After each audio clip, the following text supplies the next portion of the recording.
就是我们的 PD 博士受到了非常非常多的这个朋友们的关注啊。我们这个美国国际医药大学这个 PD 博士可以说是万众瞩目，大名鼎鼎，众望所归啊。我们有这个开始报名，3月份开始报名之后，我们有同学专门从洛杉矶开车5、6个小时，然后到我们现场，然后来报名，来这个交学费的啊。然后我们还有就是其他很多同学晚上很晚的时候还在咨询我相关的一些这个招生工作啊。所以说可以说我们这个 PD 博士是受到了非常非常热烈的欢迎。那今天晚上呢，然后我们也是有请来了一个神秘的嘉宾啊，神秘的嘉宾。然后这个嘉宾呢比较特殊，第一呢，他也是我们这一次 PD 博士的博导团的成员。那第二呢，然后虽然他之前然后也读过其他的这个博士，但是看到我们这个国际医药大学这个 PD 博士的这个相关信息之后呢，他又读我们同时又决定读我们这个医药大学这个 PD 博士啊。那我就今天给大家介绍一下我们今天晚上的嘉宾。今天晚上的嘉宾就是被称为香港针灸之王啊，然后这个郑启明博士。那郑启明博士呢，他是师从这个王雪台，是世界针灸学会联合会的终身名誉主席，师从王雪台。还有程新农大家都不用说了，首届中国国医大师工程院的院士。还有贺朴仁，这个国医大师，是中国针灸界的里程碑的人物。然后还有邓良月，中国中医科学院针灸研究所的所长。还有这个郑淑英、钱义显，还有郑其伟等多位这个中医针灸的权威专家。可以说我们的这个郑启明这个博士，我觉得哎呀，真的您的这个老师也都是星光熠熠。那郑博士呢，然后在1988年在香港开设了北京国际的针灸诊所，凭借着精湛的技术与无私的奉献精神，被媒体誉为香港的针灸之王。那今天晚上呢，我们也非常荣幸的请到了这个郑博士啊。郑博士回头在我们的这个博导团里边，然后会给大家有更多这个非常干货的这种分享。然后呢，这次呢也是携带着夫人，然后一起来报名我们的这个 PD 博士。哇，我自己觉得真的是非常感动啊！您都那么大的成就，然后还这么看重我们这个 PD 博士，还特意来参加我们这个 PD 博士的学习，我真的感觉到您，哎呀，身上很谦逊、很低调啊，这种医德，我觉得真的让人确实是大师级的这种人物啊，非常佩服。那下面呢，我们就有请我们的香港针灸之王郑启明博士给大家做一些分享，好吧？郑教授你好。嗨，您的那个声音打开一下，郑教授，麻烦您把声音打开一下。还没有打开，您把那个声音，哎，好的，好的，好那个的，啊，可以了。我讲这个广东话行吗？这普通话普通话吧，听讲不懂啊。讲普讲普通话吧，讲普通话吧，讲普通话吧。普通话我就熟你的这个普通话讲的很好的，好吧，讲我慢一点就行了。继续来讲这个普通话啊啊，我很高兴呢，能够参加王校长开这个博士学位。我之前都学过了，还有这个王教授又叫我教，我就在这个博士班教过了。但是今次呢，我又很有兴趣，要学多一点东西，再来跟大家分享啊。我香港那个搞真感觉10多年了30多年了啊，30多年来呢，从来呢很少休息嘅，每天都是8点钟到晚上先至休息，一年300多天都是这样干但我知道我呢係很想幫人家病人會能有醫好那個病甚至調整他嘅身回歸呢個健康。咁我從這個工作已經37年啦，一直咁到來都見到無數嘅病人康復，我就很開心啊！我堅定永遠我都是做這個工作下去幫咗更多嘅人就會健康。咁我嘅思想剛剛呢個老師已經講過啦我在75年嘅時候已經從事這個真教，我跟個黃雪台教授世界嘅真人學會聯合中心嘅主席，又跟過呢個陳新龍嘅院士，就介中國嘅大師院士，又跟過這個何培仁中國嘅大醫是針灸嘅傳奇人物，又跟過呢個鄧良月就中國中醫研究院嘅所長，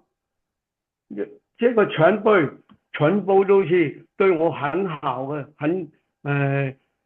教我很認真咁去啟發我嘅真教。我有一年呢，在這個廣州學習嘅時候呢，就一個老師呢，就看到一個病人就年紀很大嘅，中咗風之後呢，他就不能講話，又不能即係走路，很痛苦，家人扶他來，但是他呢，我老師一紮嘅針呢，那個紮什麼呢？他跟他紮一個連拳，一個人中，一個足三里，配一個三陰交，短一個星期他就能走路能講話，哇，很開心。我知道這個真就很神奇，能夠幫到很多人。到我呢，在回來香港嘅時候呢，就1988年就在香港觀塘嘅開業啦。開業嘅時候，我個診所嘅名字叫北京真教診所。這個名字是何培仁我老師跟我寫提出嚟嘅，叫我用這個名字，因為我在北京時嘅時候，他很喜歡我教咗我很多東西。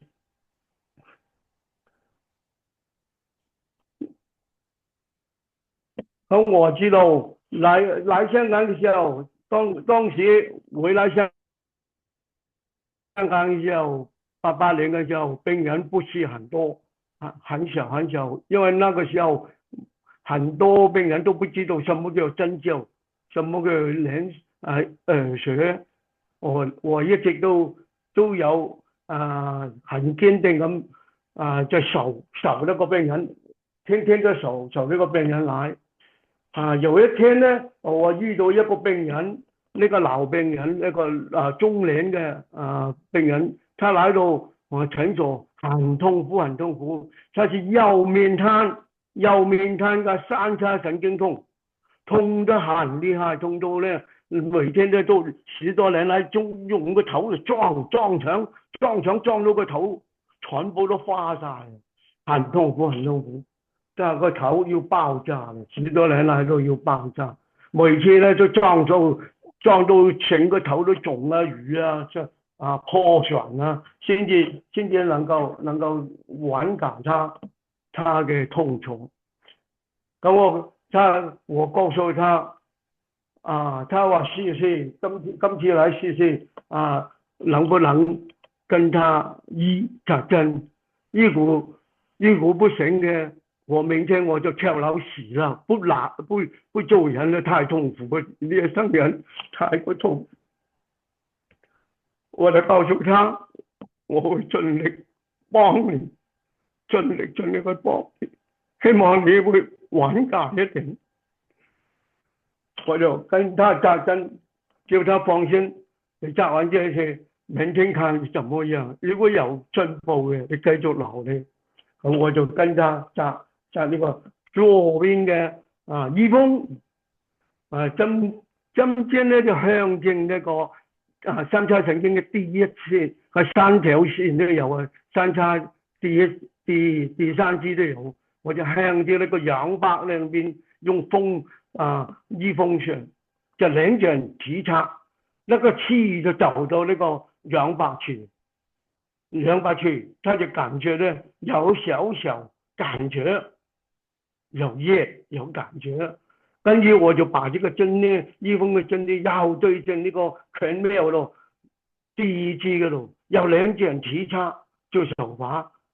呢，他又感覺到呢個拳廟那邊很熱，涼，很舒服。再跟住第三支呢，我又借呢個衣風向下對着呢個神像那個地方做手法，一做手法那下就這個氣就到呢個神像去了，馬上他就感覺到是很舒服。針完之後拔針了，我因為不老針，一拔針之後他就感覺很多啊，頭又不痛，面又不痛，那個面有啲歪嘅，有小很想動啊，10多年了，他看咗很多醫生，沒辦法，他就冒一次來看，人家接受了他來看的，扎了這次之後，明天來了，他話我不洗了，現在我不洗了，我不跳樓了，我期望你能夠幫我醫好佢。好，我會盡力嚟幫你，因為三叉神經痛嚟講呢，是天下第一痛，很痛，我做過很多，但是效果很好，就是你重點就是你的針法，你的手法怎麼樣？就我扎嘅一個下骨嘅時候，能夠到面那個面嘅影響到那個面度，那個氣馬上就到個地方，是很好嘅。後來他說想不到我真正找到一個醫到我幫到我嘅人，我話你努力繼續我會盡力幫你醫好嘅。後來就好了，介紹很多病人來，咁跟佢冇2005年呢，就我俾媒體就發現到呢，就嚟訪問我，叫我就真王，稱我就香港觀塘嘅真王，我知道那個榮耀我是開心，但是我就是要更加努力研究呢個針法醫術去幫呢個病人，一解除病患者嘅痛苦，一個人就是幫他全家人，救了一個人就幫他全家人。我會永遠都記住這個說話，永遠我都會這樣做。我所以在香港開咗幾十年都是100塊，每一家幾十年都是這麼多。好了，到2011年，我到美國就開呢個Trans-Acupuncture Clinic，咁不同嘅病人，不同嘅背景，因為我啲英文不太好啊，所以我總之要我太太翻譯，個醫生跟我翻譯，我先至能夠知道。所以我在我嘅學校，我的呢個美國國際大學博士學位嘅時候，及呢個王校長呢就接受我教那個同學，咁我就幫他教了。這個特色是什麼呢？我這個了解的特色呢，我咁多年嘅幾十年嘅經驗呢，就是飛針飞针，气功飞针的抽针很准快，很准快。我这个从哪里来的呢？我是从这个秦生龙嘅手法裏邊嚟嘅，還有跟呢個賀寶仁老師那個飛針法佢哋來啟發我怎麼樣去行。現在要扎針呢，我有個病人啊，用嘅清井頂水啊，跟這個方法來醫他，相當好。我一個老病人來，他原來是本身是搞中醫嘅，兩隻腳咧高處跌落嚟咧就筋骨骨折，筋骨裂啊，嗰個筋骨裂啊，兩隻腳都是。但是他每天都是去看病，走來走去，所以咧就沒辦法好，令到他咧個雙腳咧腫得很厲害，腫到厲害就看那個鐵打西醫啊，他們又話要做手術啦，又話要沒辦法要消腫啊。咁來到嘅時候，我就想做嘅時候，他就話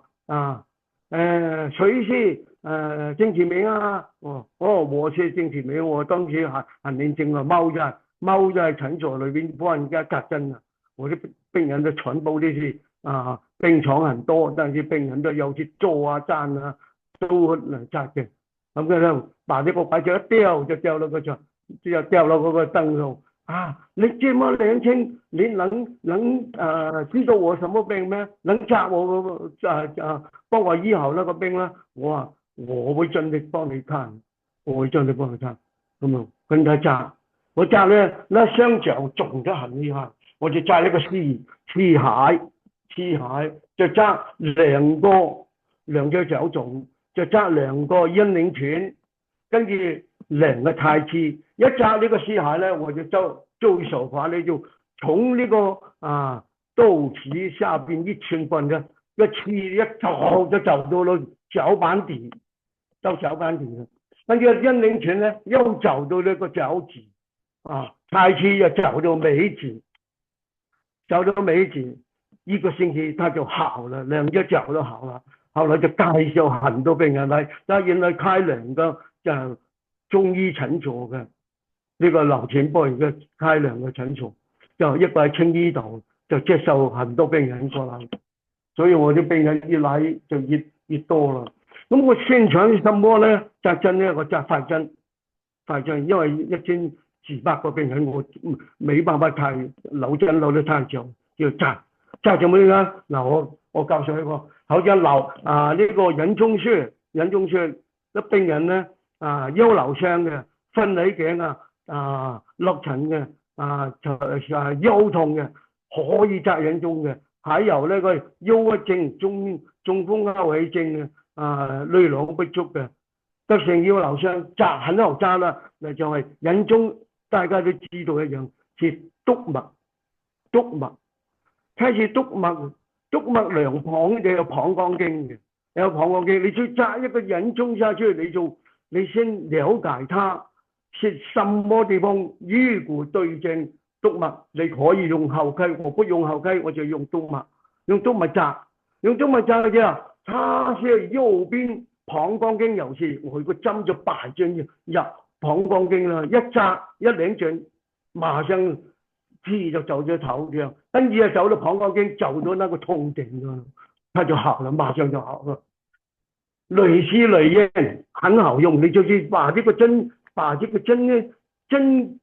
個方向擺進那個病所嘅地方，還有扎個針，那個氣就馬上走上去啊！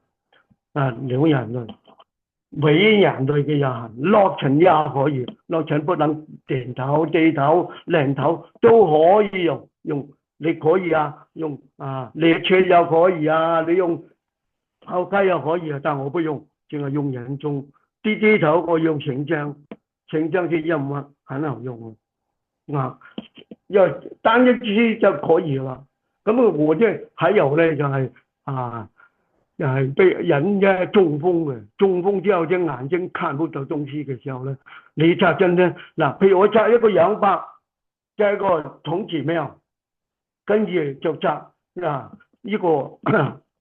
光明，我如果不扎光明咧，我就扎福樓，跟住做手法做，馬上啲氣就走到個頭，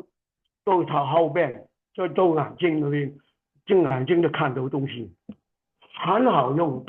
係用過很多次都很好，就是你要點樣去練呢個手法，呢個手法係相當難嘅，因為咧我跟過請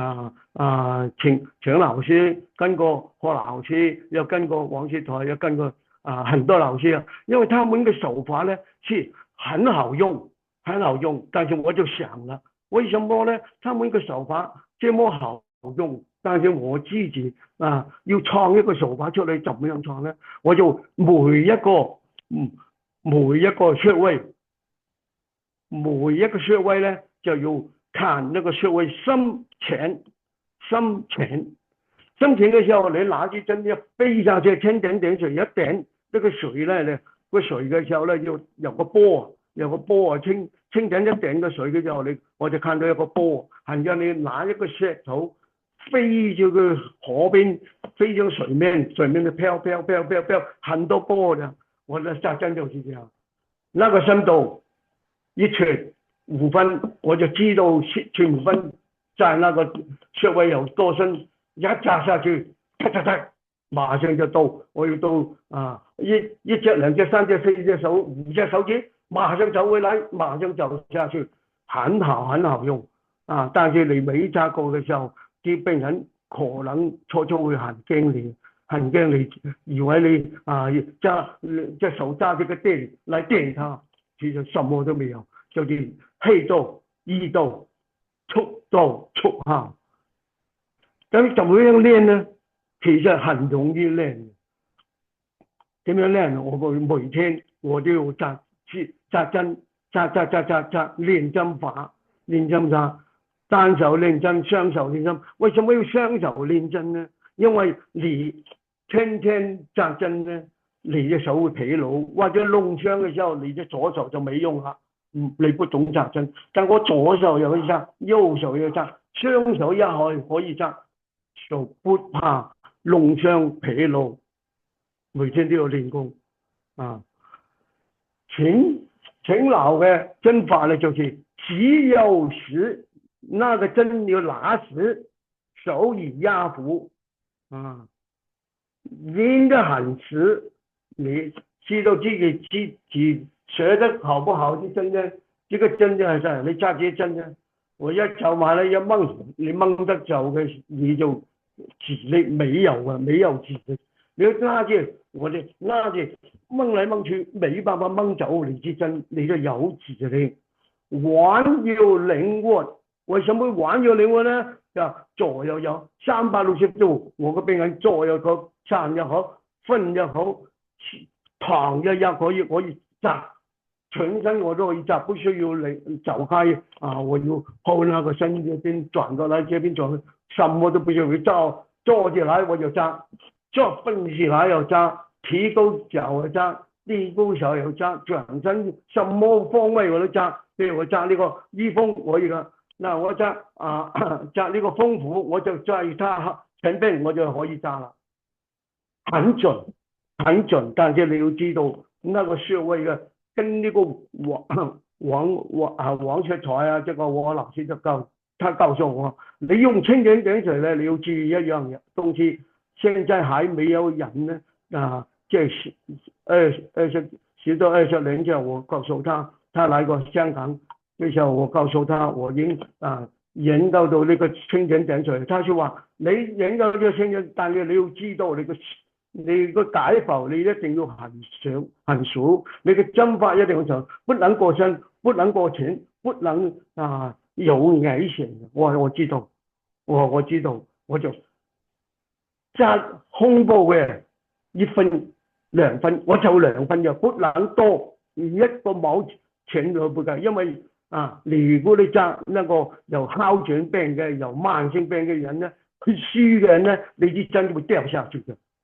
你揸他半寸就會變咗個寸半或者一寸，就很危險嘅。所以一揸5分就5分，多1分我都不給他啊。你瘦嘅我就少一點，肥嘅我就多一點。如果你揸一個橫跳嘅，揸2、3寸嘅，不需要1寸，1寸針做手法馬上就到腳底嘅啦啊。所以呢，你看哪個氣怎麼樣令到你會知道就那個氣到什麼地方？你天天練嘅時候呢，你要聽見裏邊嘅，裏邊嘅什麼啦？譬如我紮針嘅時候啊，呢個紮到個骨頭嘅，就聽見嗒嗒嗒。如果我破咗個皮嘅時候，你春季你紮嘅時候，你要看那個穴位要拿個準嘅時候，一個下骨，很多書本裏邊都教你拿一個下骨就這樣拿嘅，其實這樣拿呢是很普通嘅拿法。真正嘅下骨呢，就是量嘅呢個恥骨間最高嘅地方下去。好，你呢個穴位拿得準，怎麼樣拿咗一個橫線一個直線，你就看到那個很像一個那個槍嘅瞄準器，你要看那個靶係在那個地方，你就挖一個線下去，你嘅心中有一條線啦，你就可以揸啦。就算你揸錯，揸不對個穴位都不緊要，你個手法的報告，因為手法做報告，你講啊，每個穴位呢個下骨什麼地方你揸到上下，有啲話上下骨下骨什麼下骨都沒所謂，你就是你個手法能夠做到，一揸下去聽住裏邊有什麼東西會爆你。一聽到有手語壓鼓，一聽到你裏邊呢有語調你啦，啊有語勾上你嘅氣啦，你就要做手法，馬上做手法呢2個手法就最容易記一個，就是大拇指向前一定係保噶啦，永遠都是保，大拇指向後食指向前就是射，永遠你練針就保射。什麼時候做保，什麼時候做射呢？因為人很多嘅時候，我沒辦法打碼啊，我就是來到我就看貌面色，首先看面色，看啲時辰，一望聽到說話啊就知道啦。跟住啊內傷嘅，你佢擺隻手嘅手板下去，跟住淤液嘅裏邊嘅哀咁嘅，你擺隻手就哀邊，剛剛感冒嘅你就知啦。剛剛感冒嘅時候，你個針呢就是很表情嘅呢個招，因為剛剛嘅病呢，你就電車就走了，可以了，馬上就他就很快好了。如果他是很久嘅、很慢嘅病人呢，你就要深一點、慢一點。病嘅時候呢，你做手法、做步法，練就可以了。如果你要他嘅氣到嘅啦，就你要下去嘅時候。你一做，隻手指一那個氣就到了。你要走回去了，吞一吞，那個氣就馬上走回來。那個氣走來走去，有理控制，不是病人講你聽，我有沒有感覺？不需要問他，是要你，我要你到揸一個下骨，我要到你大拇指，我要吞隻手指大拇指，我要第二隻手指就去第一隻。我要2隻一起到，2隻咯。我要第3、第4、第5隻手指都是同一支針，能夠扎到5隻手指都有感覺嘅。呢個就算啦。但是你要病人初中未認識你嘅時候，你不能太過刺激，因為他們很驚。但是他知道你醫好他了，他介紹人哋就不怕。我要有感覺，我要有感覺快好就得。總之快好，一沒快好，因為香港呢樣就會講時間、講金錢、講工作，而且啊，咁我要還有火針那邊怎麼樣練呢？練火針，將來我講這個針法怎麼樣練，我會一直會告訴大家，同大家分享。火針就是我很多火針嘅，很長很大支。比學樓師師貝堂還要大，啲針還要大，佢這麼粗手指公這麼粗都有。我要取啲馬取啲枝取啲領丁肉取呢個黑色素黑色素瘤呢個嘴唇黑色素那個用火針很好用，不需要炸個一次兩次它就沒事了，好了。這個我有很多圖片，我給你們看一看先，你們看不看到？是給你看介紹手法。手法係啦，對啦，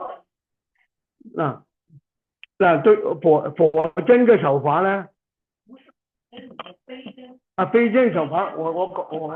講咗啦，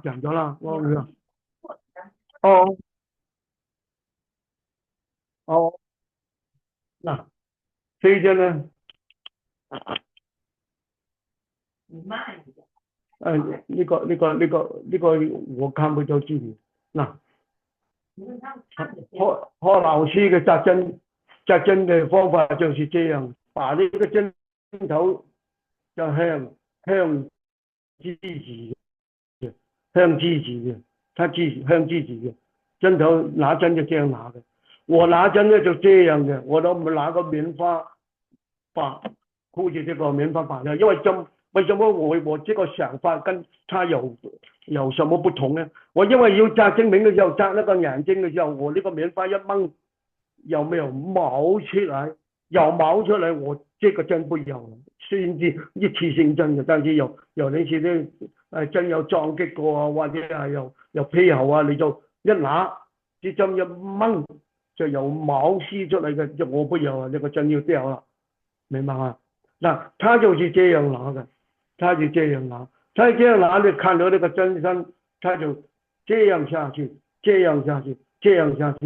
針都這樣下去。我就拿這個地方呢，就這樣下去，有什麼不同呢？有小小不同。第一拿針的方法，第二個收針的方法呢，就很多人收針呢，都是一支就掉一支，就掉一支，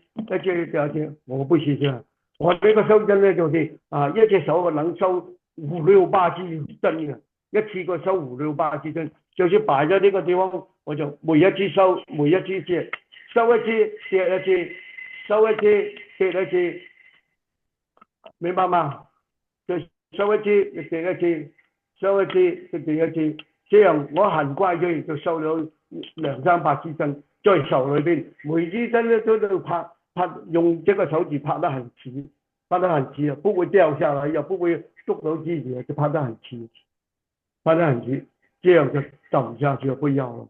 對吧？咁你練怎麼練呢？你初練嘅時候呢，練呢個飛針法嘅針灸法呢，就是用一個有幾個練法嘅，我有啲行針。什麼行針呢？我有學過這個行針，呢個行針，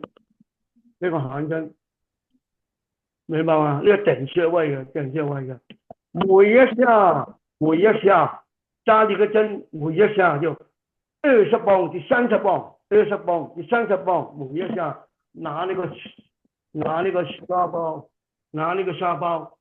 打下去。20磅、30磅、20磅、30磅，總之就係一天每一隻手指咧練500次，一隻手指500次，一隻手指這樣數500次，聽裏面嘅聲音，每天都是這樣練，2隻手一起練，2隻手同時正身，2隻手同時飛針飛法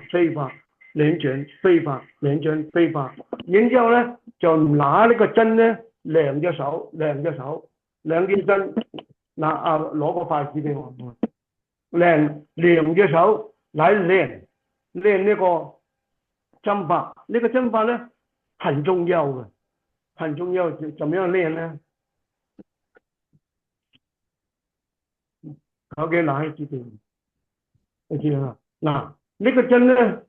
有長針有短針，呢個針把那个针上呢，我就这样拿着支针向拉佢拉出嚟，两只手拉出来，拉出来，拉起两手拱下去，拱下去，拱下去，明白吗？卷，拱下去，拱下去，拉出来，拉出来。柯老师教我嘅时候就练两只手指，就是站着起来，一手按着那个人，这样练到你的手累了，你就收手了，然后放松它。要每天都是这样练，一个手指公，两个拇指这样练，天天这样练。我跟着他来练的这个指力，那个指力很重要，指力有了，还有腕力，腕力就是拉起你针呢，这样可以扎，这样可以扎，这样可以扎，这样扎360度，都能用。不是你转个身过来我站不到，你转个背脊过来，你转什么都不需要，他坐下来，背脊前边后边左边右边下边抬一隻腳來什麼你弄傷隻手不能動，都沒所謂站住我要扎，我也可以扎，什麼方位都能扎嘅，這個是幫到我很大嘅忙，幫到很多病人，又不需要爬上床又下不到來坐着輪椅都可以扎，什麼地方都可以扎，只要你扎得對，扎得好，選個穴位很有用嘅咁就練到這個地方嘅時候呢，你要再有還有什麼呢？又要聽這裏邊，最重要嘅就是聽裏邊有沒有氣動，有沒有感覺？我怎麼樣練呢？就拿一個下字，所以呢就拿個名頭，呢個時候嘅時候就這樣扎。好啦，扎到呢個陽燭嘅地方能夠扎到啦，就扎一啲硬嘅好嘅紙張或者電話簿，就是聽咁樣扎，永遠都是這樣扎，不留嘅這樣扎到呢個層次咧100張、200張、300張、400張、500張你都能夠扎下去，你嘅指力相當厲害嘅。可以飛，一個針一飛咗2寸3寸都能飛，但係你飛你要上天，因為內臟嘅地方有啲人驚你就只有揸住個針到那個差不多到那個表皮嘅時候，一放下去就整㗎啦，一差不多1公分就呢個陳老師教咧就1分就到㗎啦，1分打呢個扎呢個針咧。扎1分你嘅倒下去不痛，你要再拿翻啲針出來，2分這個針先能試，你不需要，你一隻那個穴位是3分嘅，你一下去就3分嘅，馬上啲氣到就馬上做不到呢，學仲有一個學，仲有一啲針法你一定要學嘅，叫蒼歸탄學法。這個蒼歸탄學法呢，就是古代嘅人呢，就是話3進1退，3進1退，3進1退，就是其實我研究咗這麼多年呢，就是其實要嚟看呢個穴位在什麼地方。有兩次呢，你譬如你個下骨你扎咗這個地方，本來我想扎這個地方，但是個病人隻手轉過來邊，扎咗咋，不，我扎錯了，拿翻支針就永遠不會拿。一揸咗下去，他喐過揸咗，一樣可以到，就是做蒼歸탄就話1、2、3，冇錯，馬上就到，明白嗎？這個就是我自己嘅心得，但是呢講就容易，到時學嘅時候呢，告訴你點樣拿那個穴位，在什麼地方呢？王老師，王出台他就教我了，他的裏邊呢就是解剖裏邊呢，逢是有呢一個穴位嘅地方都是窿窿罅罅，窿窿罅罅，什麼窿窿罅罅？老鼠、打架，他就專找這個窿嘅地方，找呢個洞，呢個洞呢就來藏住什麼呢？藏呢個穴位，就藏呢個營養，藏住它不能夠走開，就藏呢個地方。你就穴位你就找窿窿罅罅，好似筒子廟有窿窿罅，呢個山竹又是有個窿啊，羊八又有一個窿喎，有一個窿嘅。你要想到這個氣走上去，你要扎這個窿，一扎，走上去。你想個氣走了下來，這個掉一掉，這個氣就下來，很好用，就窿窿罅罅，它就叫窿窿罅罅嘅地方。呢個窿窿罅罅我就永遠都記住。穴位啊，在這個地方最隱蔽嘅地方，很難找到嗰啲影響在這個地方人中也在這個地方人中你要扎得好，包圍就在這個地方，但係包圍很多人都找得不見嘅，是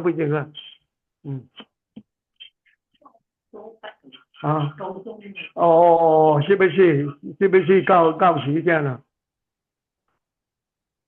我一講就開心。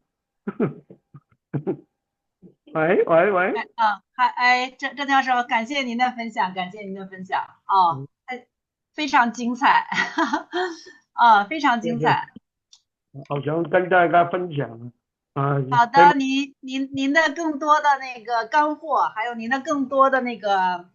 中醫的知識的盛宴，然後留在我們那個就是我們博士班裡邊，到時候同學們好好的聽您更詳細的一些分享，好吧？同學們都非常期待您的課從您身上我覺得我們也學到了很多。您看您都這麼大名鼎鼎，然後不僅來當我們的這個博導團的成員，而且還那麼虛心謙虛的，然後加入我們的這個 PD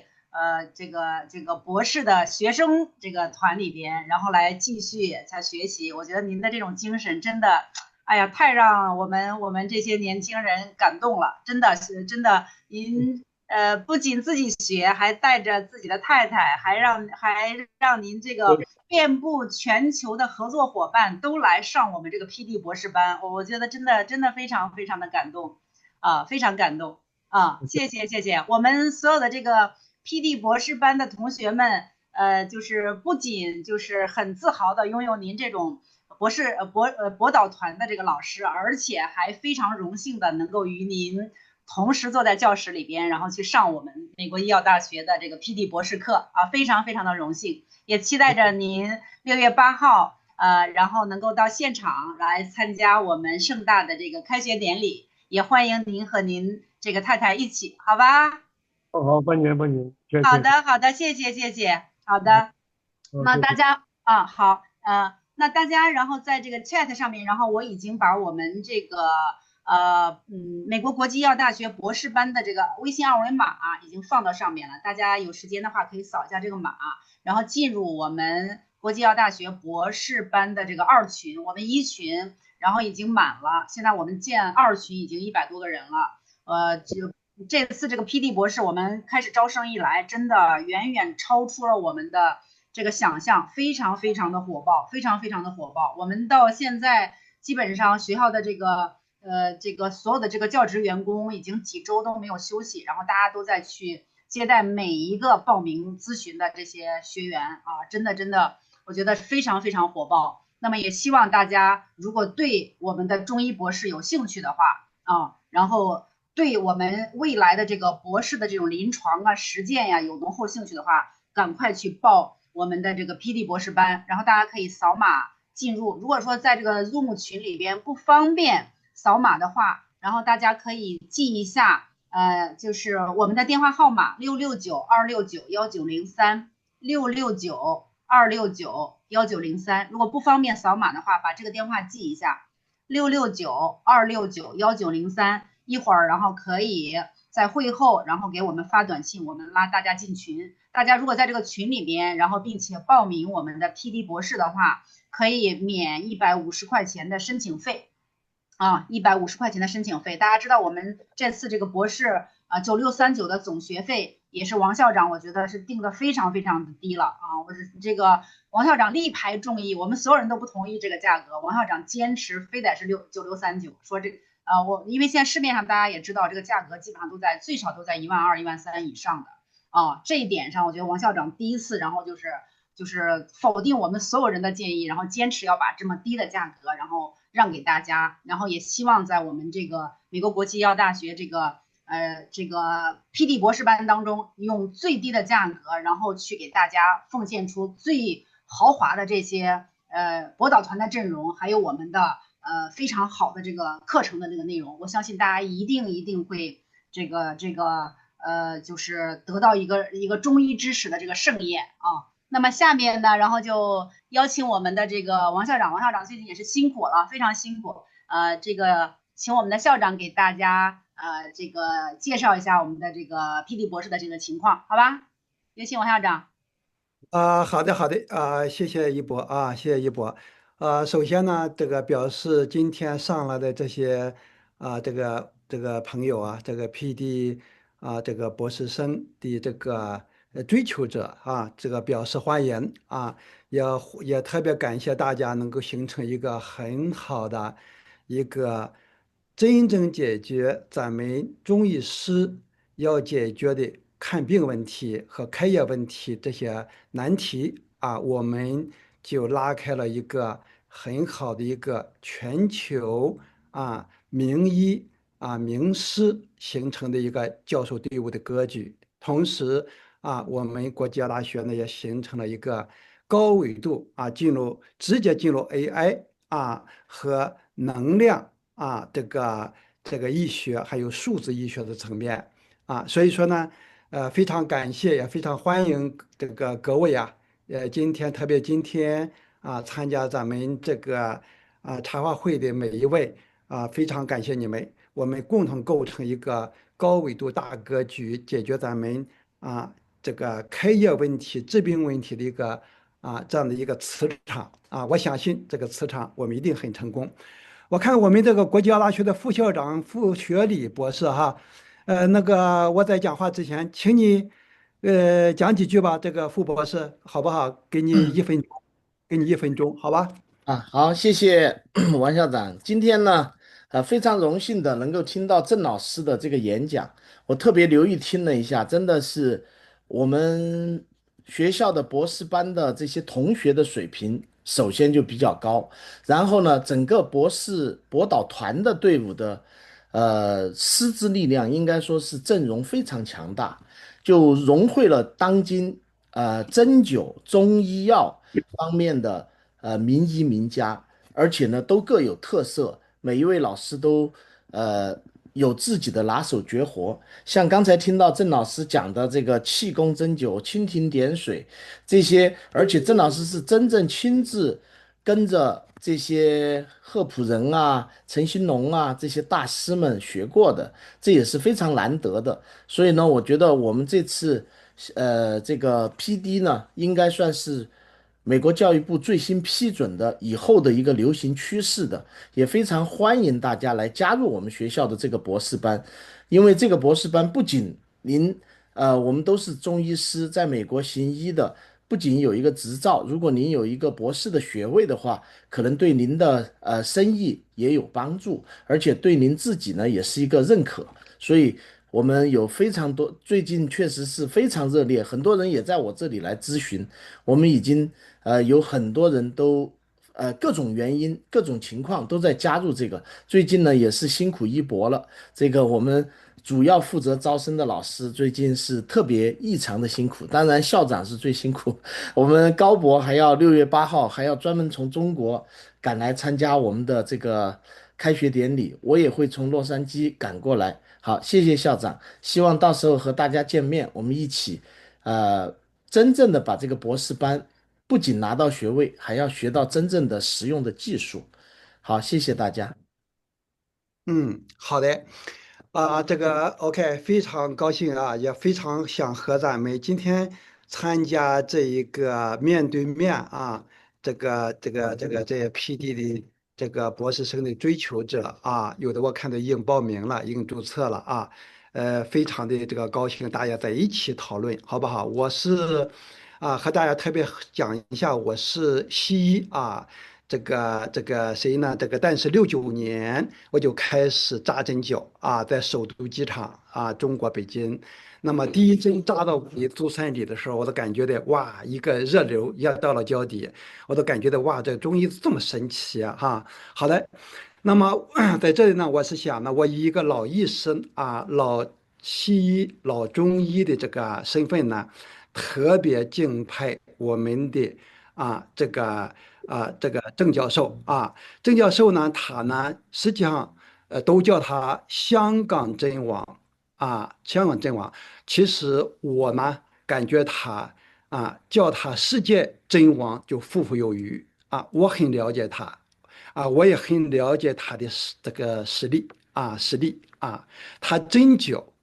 他的针灸确确实实不一般啊，这和量子纠缠和这个能量针灸这个密切的结合了起来。那么，所以说这个郑其明教授作为咱们国际医药大学 PD 大医是辅导，我感觉很荣幸，也是我们各位这个一个非常好的一个机会啊。那么我们郑其明教授他的最大的3个特点啊，第一，他这个追求进取他博学众家之长这一点上，我想我们中医师、中医人都应该有的风格。首先，也是我学习的榜样第二点，他有名师指导，我都没想到他们找了这么多的大医大师我所知道的陈新龙大师是中国针灸第一排第一排咱们这个向联合国申请这个什么非营这个物质这个什么这个资产，这就是以他为首申请的所以说呢，陈兴农大师他是确确实实是我们中国的名牌。另外就是贺朴仁，大家都知道贺朴仁还有王学台、邓良月他们都是创造了我们世界的针灸的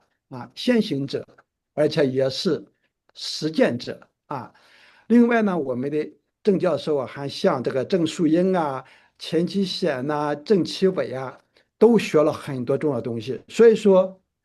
我们郑其明教授的第二大特点就是广学博学好了，第三大特点，他就是有这个高维的能力集名家大师之大成，构成了自己的郑其明这个针灸学体系这个当然了，他除了学习和自己的天赋以外呢当然天赋不是他自己独有的，每个人都有那么他除了学习以外呢，他自己刻苦钻研，因此他就创造了气功逼针、蜻蜓点水。哇！我一听这几个名字我都非常的这个针灸的时候我都感觉到这是一种特别的能量和特别的力量气功飞针实际上就是量子针灸这个力量之大这个能够打通经络进入内脏，进入病变部位，这是非常重要的气功飞针另外蜻蜓点水，蜻蜓点水，实际上这都是一种震动螺旋，这是宇宙的高维医学智慧高维医学智慧。所以说我们郑其明教授所演讲的、所创造的，就是来源于高维度的 AI 能量数字这个医学的一种体现体现在我们中医的针灸所以说真的不愧是针灸之王好，那么我讲到这一点的时候，特别和大家分享的就是说我们的郑其明教授，他呢不仅是一个名家创造了自己的体系，而且他报名参加咱们的 PD 博士，PD 博士，他和他的太太 Helen 都参加咱们的 PD 博士那么他看到了我们国际医药大学的 PD 博士。重点有3个方面第一个方面呢，就是解决我们中医师、中医人在治病和开业方面的面临的困难这都是我们的底牌，一定要帮助我们的 PD 博士们把锁在抽屉里面多年的执照重新拿出来就是帮助我们中医师看不了病病人这个很少那么我们就是帮助我们的中医师能看好病，病人涌涌而来就是为了让我们已经初步成功的中医人、中医师，让他们更成功成功当然没有顶线了这个越成功越好了，对不对？你的技术、你的组织能力各个方面都非常重要。好了，那么我们的这个郑其明博士他呢这个也成了咱们 PD 博士的一员。当然了，参加咱们 PD 博士的不仅仅是我们的真王郑其明，而且还有我们的国医大师还有我们的世界名医我就不说他们的名字了都涌入到咱们的国际医药大学的 PT 大一博士的行列。相信我们这个磁场前所未有，前所未有。所以说呢在这一点上呢，我也作为校长来说，作为咱们整个的团队，虽然很辛苦，但是感觉的非常的高兴好，在这呢，我特别和大家分享一下我们这个礼拜五为了满足我们各位 PD 博士未来大师的这个要求和期望我这个礼拜五同样的一个时间，下午7点钟，我会把咱们国际医药大学为解决大家的开业治病问题而组织的全球的名医、名家、院士、大医组织的这个团队给大家详细做介绍那么今天我们已经开了这个播道会议，那么播道会议就明确给大家这个教学的方向，让我们大师朝着什么样的方向讲把他们的看家的本事、独门绝活全都给我的 PD 博士讲出来让我的 PD 博士生不但理解，还要会用还要会用。所以说呢，我们对我们的博导们都有一些具体的要求好了，我们虽然把各个教授名家组织起来了，我这个礼拜五就是这个7点，我会给大家分享我哪一个教授，我请他讲哪一个方面他的这个绝技这一个方面怎么能够让我的 PD 学生都能够学到，运用于临床那么我都有具体的要求某一个教授他在这一方面的独特的创新那么他怎么能够表达出来表达什么最后能够让我们的同学能够学到什么，能够用在临床上什么，好不好？这个礼拜五的话呢，我想我会把包括咱们的这个一些国医大师和院士、名医在内的他们的这个强项和我们的课程和他们的这个将教给大家什么这个医学上的科处技术，我都会给大家做一一的介绍。到时候呢，这个礼拜五呢，除了我给大家分享咱们这一切的组织工作以外，也听听我们各位 PD 博士生们还有什么要求啊？为了实现你们的梦想，为了实现咱们国际医药大学的 PD 大一梦啊，只要你们提出来的，我们一定想办法帮助你们实现。好了，那么我现在呢，这个刚才向大家分享报告了咱们郑其明教授他的实例刚才他呢讲是讲了只是这个毛毛雨皮毛但是他真正上课的时候他能够显示出他的实力。同时呢，我也刚才和大家分享了这个礼拜五我有全面的和大家分享。同时呢这个礼拜天呢，咱们正式的开第一课历史性的课程开始晚上还有一个盛宴。好了，接下来呢会有我们的这个孙副校长给大家具体的介绍。好，特别高兴，也非常荣幸的和大家分享咱们国际医药大学的 PD 的信息，请大家多多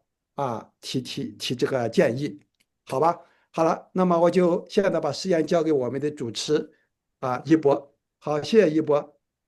好的，好的，校长辛苦了，校长辛苦了。这个最近为了给同学们选这个世界上最豪华的这个博导团的阵容，我觉得校长真是操碎了心就是怎么样从全世界这些中医的名家名师当中，然后给大家优中选优。我觉得真的校长是最近就特别的纠结，然后选哪一个去哪一个，优中选优，真的是做了大量的工作，辛苦了。然后另外我们校长还有一个特点，我不知道大家发现没有，就是他跟你聊天吧，就是你不管跟他聊天气聊什么，反正2-3句话之后，他都能给你很自然的给你拉到这个中医这个话题上。所以说我觉得校长这么几十年如痴如醉的这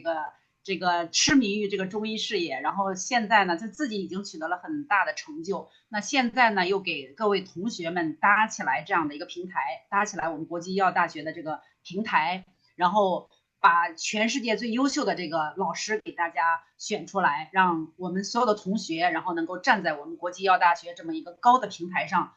出发，然后去从事自己的这个中医事业。我觉得这个是非常非常难得的。那下面呢，就邀请我们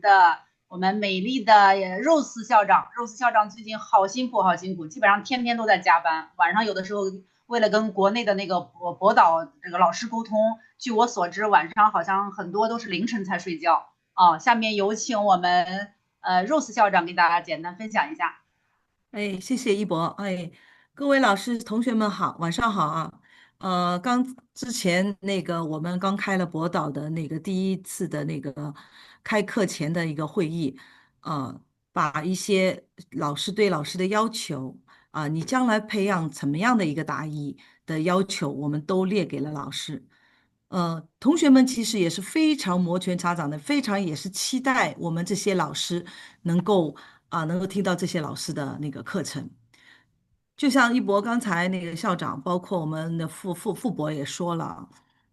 我们组建这么一个博导团非常不容易。从我们前年开始就申请 PD 这个项目，一直到今年的2月份正式拿到了批文，同意我们开班，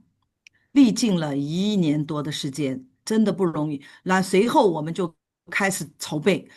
怎么样去找老师，怎么样把资源最好的那些教授通通聚集在我们这个国际药大学的这个博导的平台上面来。那我们的目标是什么？是培养大医。培养的是什么大医呢？将来是整合医学的、通合医学的大医。那大家都知道，博士班跟硕士班是有很大的差别的。那我也是从在这学校待了8年，从这学校硕士毕业经过这段时间，我认识了那么多的专家，各路专家，就我非常非常感动。说实话，从我内心来讲，我也心胸澎湃，我也非常非常激动。我非常为我们国际医药大学的举措，我们的大学的名誉非常骄傲。校长很不容易，27年来啊，组建了这么强大的一个团队，然后又在这个平台上面搭建了这么好的一个平台，让大家能够在这个平台上互相认识、互相学习，非常不容易。我之前每一个星期我们的开的茶话会，我都会讲到这一点。